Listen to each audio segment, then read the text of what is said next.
জন্ম নেবে, সেই সন্তান সর্বজ্ঞানে জ্ঞানান্বিত হবে। সর্বজ্ঞানে যিনি মহাজ্ঞানী হবেন, সর্বশাস্ত্রে যিনি পারদর্শী হবেন, তাই মনে মনে চিন্তন করলেন ঋষি পরাশর, এই যে মৎস্যগন্ধা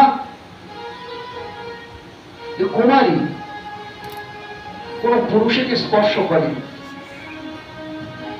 কোন পুরুষকে স্পর্শ করেনি, এর গর্ভ যদি সঞ্চার করি, দেখুন যদি ভূমি যদি উৎকর্ষ হয়, সেই ভূমিতে যদি বীজ বপন করা হয়, তাহলে কি হয়?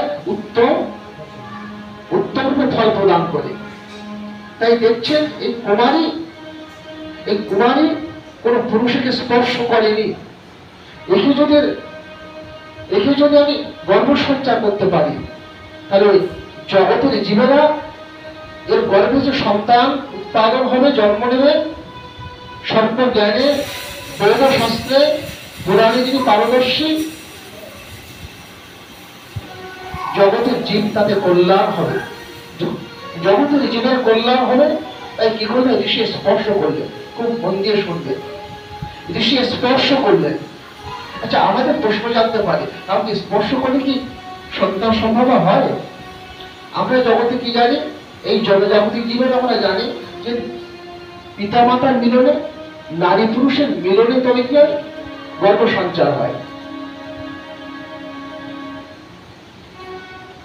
কিন্তু স্পর্শ করে কি সন্তান হয়? আমাদের শাস্ত্র বলছে হয়। কেন হবে না? সেটা তপসিদ্ধ, ঋষিদের তপসিদ্ধ প্রভাব সেটি। মা মনসা গোপন স্বভাব,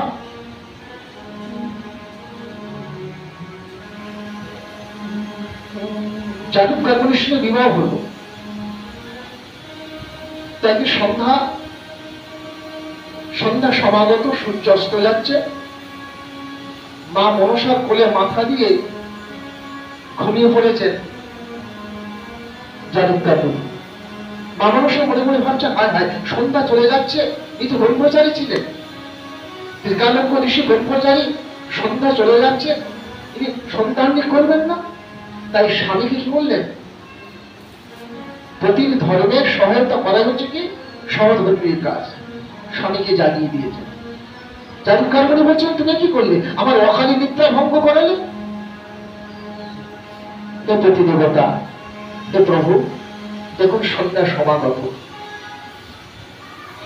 আমি ত্রিকালজ্ঞ ঋষি, আমি আপনার সহধর্মী, ধর্মের সহায়কারী, আপনাকে যদি নিদ্রা ভঙ্গ না করাই সন্ধ্যা চলে যাবে।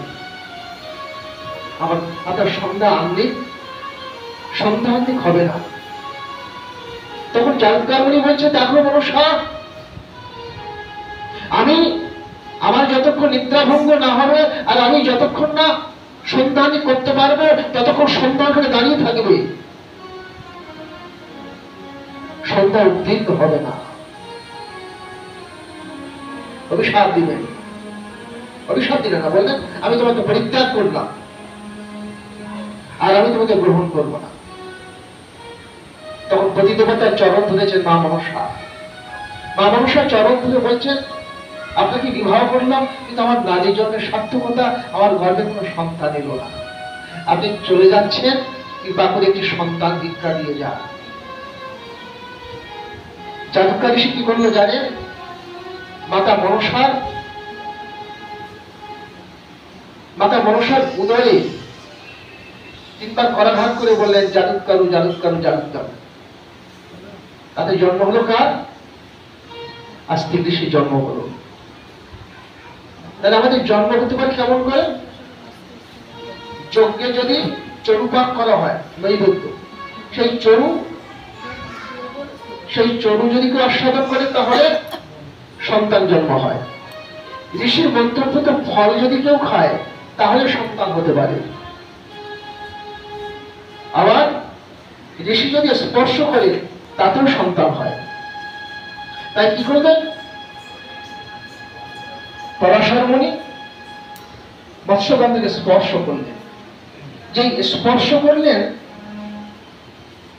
ওই স্পর্শে তার সন্তান গর্ভ সঞ্চার হলো।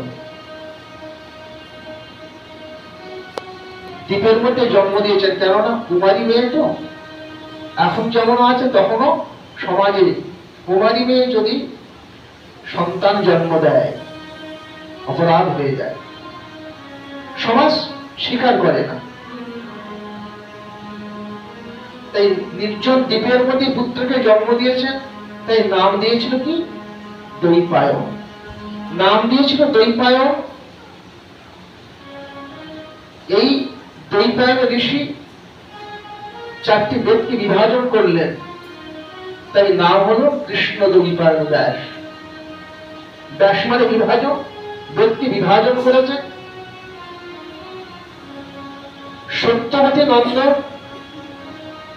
বেদব্যাসের বিশেষণ কি? সত্যবতী নন্দন, পরাশর নন্দন, যিনি জগতের জীবকে পরম সত্যের সন্ধান দিয়েছেন। পরম সত্যের সন্ধান দিয়েছেন বেদব্যাস। যেহেতু সত্যবতীর গর্ভে তার জন্ম, নাম ছিল মৎস্যগন্ধা। কিন্তু রাজা শান্তনু একদিন মৃগয়া করতে এসে যমুনার তীরে এই পরমা সুন্দরী মৎস্যগন্ধাকে দেখে মনে মনে তাকে ভালোবাসতেন। মাতা গঙ্গা তাকে পরিত্যাগ করে চলে গেছেন, বার্ধক্য নেমে এসেছে। মনে মনে ভাবছেন, এই সময় যদি একটি শয্যা সঙ্গী হয়, আমার সেবাদাসী হয়। ভালোবাসলেন কিন্তু ব্যক্ত করতে পারলেন না। গঙ্গাপুত্র দেবব্রত মনে মনে ভাবছেন, পিতার বদনে বিষাদ কেন?